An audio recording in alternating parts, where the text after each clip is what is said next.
Agneeswaran sir, இன்றைக்கி புதுக்கோட்டையில் டாஸ்மார்க்கில் ஒருத்தவங்களை வெட்டி கொலை செஞ்சுருக்காங்க. தொடர்ச்சியாக கொலை நடந்துக்கிட்டே இருக்குது. ஒரு 2 நாளைக்கு முன்னாடி பார்த்தீங்கன்னா இங்கே வழக்கறிஞர் வெட்டி கொல்லப்பட்டார் சென்னையில். இப்போ தொடர்ச்சியாக கொலை சம்பவங்கள் அரங்கேறிக்கிட்டே இருக்குது. இதை ஏன் காவல்துறை தடுக்க மறுக்குது? இல்லை காவல்துறை தடுக்க மறுக்குதா இல்லை தடுக்கலையா? நீங்கள் காவல்துறை எப்படி தடுக்க முடியும்னு நினைக்கிறீங்க சார்? எப்படி தடுக்க முடியும்? ஒரு நாளைக்கு 1,18,00,000 பேர் குடிக்கிறாங்க. தமிழ்நாட்டில் மொத்தம் காவல்துறை எண்ணிக்கை எவ்வளவு? எப்படி தடுக்க முடியும்? ஒவ்வொருத்தரையும் பாட்டில் போய் குடிக்காத சொல்ல முடியுமா?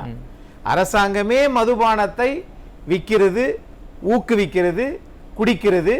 அப்படி வித்து குடிச்சு அதில் பண்றவங்களுக்கு அவங்களுக்கு பாராட்டு விழா நடத்துறது, அது பரிசு கொடுக்கறது மாதிரி அவங்களுக்கு ஒரு சான்றிதழ் வழங்குவது கரூர்ல இருக்கக்கூடிய ஒரு இதற்கு கொடுத்தாங்க. அப்படி இருக்கிற போது எப்படி இதெல்லாம் குறைய முடியும்? இது ஒரு புறத்துல மது, இன்னொரு புறத்துல போதைப் பொருள். அப்ப இவை இரண்டையும் நீங்க கட்டுப்படுத்தாம அவன் மனிதன் தன் சுயநிலைவை இழந்ததற்கு பிறகு அவன் யாரை வெட்டுறோம்னு அவனுக்கே தெரியலையே. இல்லை, நீங்கள் சொல்கிறது ஒரு விதத்தில் பார்த்தா நம்ம ஒரு முதல்வர் என்ன சொல்கிறாருன்னா, நான் உங்கள் அப்பா மாதிரி இருக்கேன், நான் சொல்கிறத கேளுங்க, குடிப்பழக்கத்துக்கு அடிமையாகாதீங்க, போதைப் பொருள் பயன்படுத்தாதீங்கன்னு சொல்லி அவர் தான் கோரிக்கை வைக்கிறார் சார். ஆனா உண்மையான அப்பாவா இருந்தா, உண்மையான மகன் மீது அல்லது மக்கள் மீது பாசம் இருந்தா என்ன பண்ணிருக்கணும்? சரக்கு விக்கிறத குறைக்கணும். ஆனா நீங்க கூட்டிக்கிட்டுல இருக்கிறீங்க. 50,000 கோடி, இப்ப 68,000 கோடி, அடுத்த வருஷம் 88,000 கோடி. இது ஒரு நல்ல தகப்பனுக்கு அடையாளமா? பார்த்துட்டு இருக்கிறவங்க என்ன நினைப்பாங்க? இன்னொரு பக்கம் மீட்டிங் போட்டு டாஸ்மார்க்ல ஏன் வரவு கம்மியா இருக்குன்னு சொல்லி அது ஒரு மீட்டிங் போறாரு. ஒரு பக்கம் ராமநாதபுரம் பக்கம் தான் ஏன் உங்களுக்கு டாஸ்மார்க்ல மது விற்பனை குறைஞ்சிருக்கு, இது இந்த விற்பனையை அதிகப்படுத்துறதுக்கான முயற்சியா நீங்க என்ன எடுக்கலன்னு சொல்லி அது ஒரு பக்கமா கேள்வி கேட்கிறாரு. இப்போ எதை நம்ம நம்புறது? ஒன்று அப்பா மாதிரி சொல்றதை நம்புறதா, இல்லை மது விற்பனையில ஏன் குறைஞ்சிருக்குன்னு சொல்லி மீட்டிங் போடுறாங்களே மாவட்ட ஆட்சியர்களை, ஏன் இதுல எதை சார் நம்புறது? நான் இப்ப பாருங்களேன், எந்த சொல்றதுனால முன்னேற்றம் ஏற்படுதோ, மக்களுக்கு நிம்மதி ஏற்படுதோ, அதைத்தானே நீங்க நம்பணும். அப்பான்றீங்க. ஆனா 68,000 கோடிக்கு தமிழ்நாட்டு மக்கள் குடிக்கிறாங்க. இப்ப எதை நம்புறது? அப்பாவை நம்புறதா, 68,000 கோடி நம்புறதா? கண்ணுக்கு எதிர 68,000 கோடி அரசுக்கு வருமானம். போதைப் பொருள் விற்பதுல உலக பன்னாட்டு அளவில் இருக்கிற ஜாபர் சாதிவுக்கு பதவி கொடுக்குறீங்க. ஆனா இங்க நான் தமிழ்நாட்டின் காவலன்றீங்க. அப்ப எதை நம்புறது? அப்ப இவங்க நோக்கம் என்னமே, அதிமுக ஆட்சியில மறைந்த செல்வி ஜெயலலிதா அம்மையார் இருந்த போது தமிழ்நாடு இந்தியாவின் தலைநகரம் டெல்லி, வணிக தலைநகரம் மும்பை, ஆனால் மருத்துவ தலைநகரம் நம்மளுடைய தமிழ்நாடு சென்னை. ஆனா இன்னைக்கு அப்படியே இருக்குது.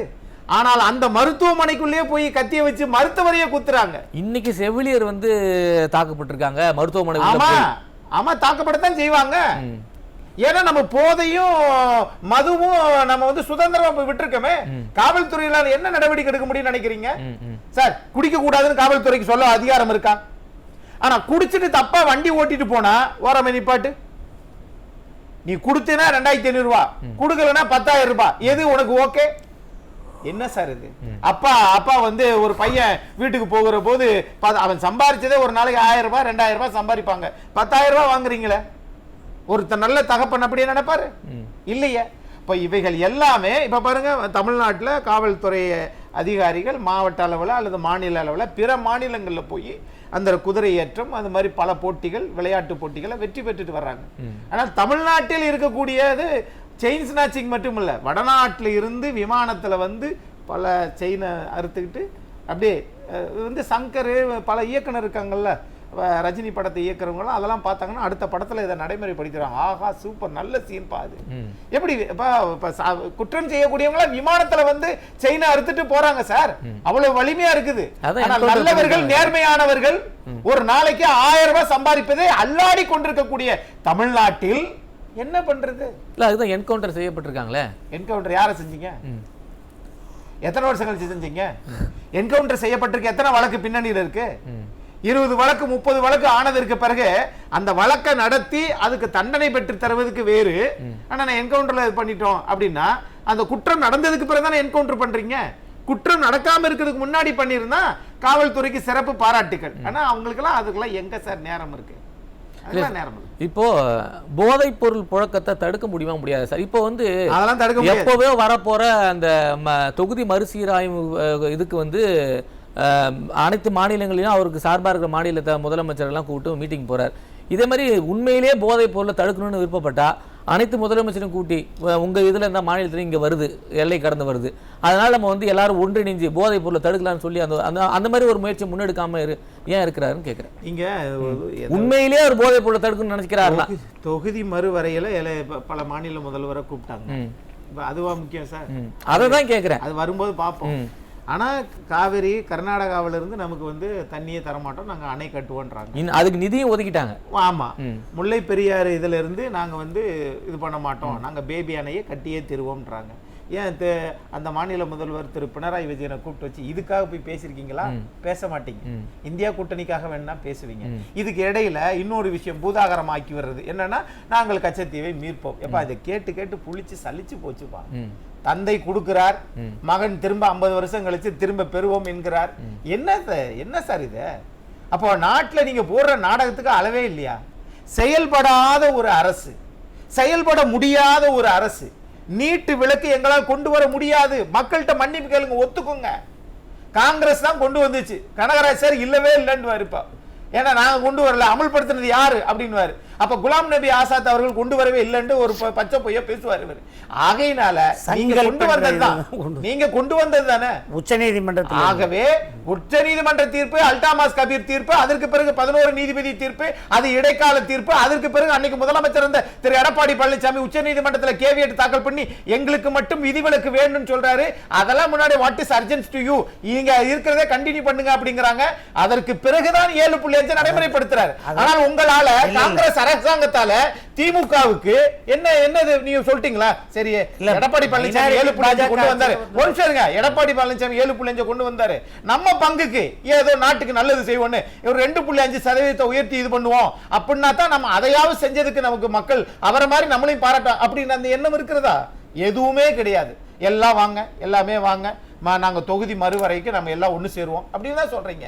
ஆனா தொகுதி மறுவரை என்பது அது அங்க நாடாளுமன்றத்தில் நீங்க ஏதாவது போராட்டம் பண்றீங்களா? அததான் சார் நான் கேட்கிறேன். அதெல்லாம் பிற்பாடு வரப்போறது. ஆனா இந்த மாதிரி வந்து போதை கலாச்சாரத்தை தடுக்கிறதுக்கு ஏன் இந்த மாதிரி ஒரு முதல்வர் எல்லாம் கூட்டு ஒரு மாநாடு போட்டு அதை தடுக்கிறதுக்கு ஏன் முயற்சி செய்ய மாட்டாருன்னு கேட்கிறேன்.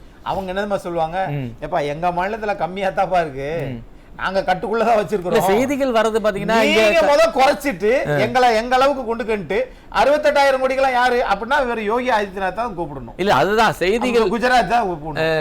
செய்திகள்ல வர்றது என்னன்னு பாத்தீங்கன்னா ஆந்திரால இருந்து வருது, கர்நாடகால இருந்து வருது, கேரளால இருந்து வருது, அப்படிதான் நமக்கு செய்திகள் வருது. அப்ப இவங்க எல்லாம் கூட்டு ஒருங்கிணைந்து அந்த போதைப் பொருளை தடுக்க இவர் இருந்து இந்த மாதிரி முயற்சி எடுக்கலாம். எங்க இருந்து வந்தாலும் சார், எங்க இருந்து வந்தாலும் வந்து வழித்தடங்கள் ஒண்ணுதானே. தமிழ்நாட்டுக்குள்ள வரும்போது உங்களால காவல்துறை ஏன் இரட்டை வேடம் போடுறான்ற ஒரு அனைத்து முதல்வரையும் கூட்டி உங்களால மீட்டிங் போடுற நீங்க ஏன் இந்த மாதிரி போதைப் பொருள் ஒழிப்பு கூட ஒரு மீட்டிங் போட மாட்டாருங்கிறத என்னோட கேள்வியா இருக்கு. நீங்க ஒரு விஷயம் பாருங்க, போதைப் பொருள் இல்லாம இருந்தா மக்கள் சிந்திக்க ஆரம்பிச்சிருவாங்க. அதை தான் நான் கேட்கிறேன். மது இல்லாம வீட்டுக்கு போனா அவங்க வருமானம் பெருகும், ஒரு அவங்கள வாழ்க்கை முன்னேறும். அப்படி முன்னேறும் போது உட்கார்ந்து யோசிப்பாங்க, நம்ம ஏன் இது பண்ணிட்டோம், ஏன் இந்த அரசாங்கம் எப்படி பண்ணுது, 3 தடவை பால் விலை ஏற்றிருச்சு என்று யோசிப்பாங்க. அப்படி யோசிக்கிற போது ஆட்சி மாற்றம் ஏற்படும். அப்ப அவங்க அப்படி போதையிலே வச்சிரு, அவங்கள பிரச்சனையாவே வச்சிரு அப்படின்னா அதுதானே இந்த இன்னைக்கு திராவிட மாடல். உண்மையா வந்து போதைப் பொருள் ஒழிக்கணுங்கிறது எண்ணலாம் அதெல்லாம் எந்த எண்ணமும் இல்ல சார். போதைப் பொருள் ஒழிப்பதாக இருக்கிறதையானால் இந்த பாட்டுக்கு இருக்கிற மக்களுக்கு அவங்களுக்கு தெரியும். திரு எடப்பாடி பழனிசாமி முதலமைச்சரா இருக்கும்போது 29,000 கோடிக்கு ஒரு ஆண்டுக்கு மதுல வருமானம். இவங்க வந்ததுக்கு பிறகு 35,000. அப்புறம் திரு செந்தில் பாலாஜி 10 ரூபாய் 20 ரூபாய் கூட்டினாரு. அவர் 10 ரூபாய் தனியா வச்சு கமிஷன் வைப்பாருன்னு அது வேற. ஆனால் அப்படி வைக்கிற போதே 36,600 கோடிக்கு வித்தாங்க. அடுத்து 45,000 கோடி, இப்ப 50,000 கோடி இலக்கு. ஆனால் 18,000 கோடி அதிகமாகி 68,000 கோடிக்கு நீங்க குடிக்க வச்சிருக்கீங்கன்னா அப்ப இந்த நாட்டுக்கும் இந்த மொழிக்கும் இந்த தமிழர்களுக்கும் செய்யக்கூடிய தீங்கு இதுக்கு மாற்று திட்டமே இல்லையா? எப்ப புதுக்கோட்டை, ராமநாதபுரம், சிவகங்கை அங்கெல்லாம் முதலமைச்சர் போகவே மாட்டாரா? அந்த அந்த மக்களுடைய வாழ்வாதாரத்தை பத்தி யோசிக்கவே மாட்டாரா? ஏன்னா இவங்க தான் வந்து இந்த வருமானத்திலிருந்து எப்படி நாம வெற்றி பெறுவது என்பதற்கு ஒரு நீண்ட கால திட்டத்தை போட்டு பயணம் பண்றாங்க. எங்க போய் நிக்கிறது? ஒரு அரசனுக்கு என்ன தேவை? ஊக்கமுடைமை, அவ வந்து அஞ்சாமை இருக்கணும், ஈகை இருக்கணும். அறிவு ஊக்கம் இருக்கணும், அறிவு இருக்கணும், ஊக்கம் இருக்கணும். ஆனா நீங்க பயந்துல நிறுவீங்க. நீட்டை பத்தி பேசினா நம்ம ஏதாவது பிரச்சனை பண்ணிடுவாங்களோ, நம்ம தொகுதி மறுவரையினா நமக்கு குறைஞ்சு போயிருமோ, அப்படி குறைஞ்சு போயிட்டா நமக்கு இதை பிரச்சனை. 1973 தொகுதி மறுசீரமைப்பு நடந்துச்சு. அப்ப ஒரு தொகுதி கூட கேட்டு பெறலை இவரு. ஐயா அது பெற மாட்டோம். முன்னாள் முதல்வர் கருணாநிதி வந்து 1973 தொகுதி மறுசீரமைப்பு பண்ணாங்க. அப்போ ஒரு தொகுதி கூட இவங்க கேட்டு பெற முடியலையே. அவங்க ஏன் கேட்டு அப்ப தொகுதி இன்கிரீஸ் ஆச்சு இல்ல? நீங்க ஒரு இல்ல சார், அப்ப தொகுதி இன்கிரீஸ் ஆச்சு. அப்ப நமக்கு ஒரு தொகுதி கூட கேட்டு வாங்க முடியல. இப்ப வரதுக்கு முன்னாடியே இப்ப உட்கார்ந்து இவரு பேசுறாங்க. நீங்க வந்து அண்ணாவிற்கு பிறகு தமிழர்கள் நல்லா இருக்கணும்னு சொல்லியா திமுக தலைமை நினைக்குது? தமிழர்கள் குடிக்கணும், தமிழர்களுடைய மானம் உரிமை பறிபோகணும், தமிழருடைய எல்லை குறைக்கணும். சார் காமராஜர் அவர்கள் வந்து எப்படி வந்து கன்னியாகுமரியை நமக்கு இங்க மீட்கிறாரு, இங்க வந்து திருப்பதி என்ன பிரச்சனை நடந்துச்சு, இவ்வளவுலாம் இருக்குல்ல. ஆக இவர்களை பொறுத்தளவில் தமிழர்களுக்கு எந்த விதமான நல்லதும் கிடைக்கும். ஆனா திமுகவை பொறுத்தளவுல அவங்களுக்கு தேவையான மாவட்ட செயலர்கள் எல்லாருமே அவங்களுக்கு எல்லாம் ஆமா கலைஞருடைய வாரிசுகள் தான் எங்களுக்கு தமிழ்நாட்டில் வந்து புத்தர்களாக சித்தர்களாக சீடர்களாக இருக்கிறாங்கன்னு சொல்லிக்கிட்டு இருக்காங்க பாருங்க. அது ஒரு கார்ப்பரேட் கம்பெனி ஆயிடுச்சா? இன்னைக்கு அரசியலே அப்படித்தான் ஆகி போச்சு. அது வேற விஷயம். ஆனாலும் கொஞ்சம் நஞ்சம் இருக்கக்கூடிய மக்கள் நம்பிக்கை இருக்கிறாங்கன்னா அதிமுக போன்ற கட்சியை வச்சுதான் மக்கள் நம்புறாங்க. ஓகே சார், திரும்பி பேசுவோம் சார்.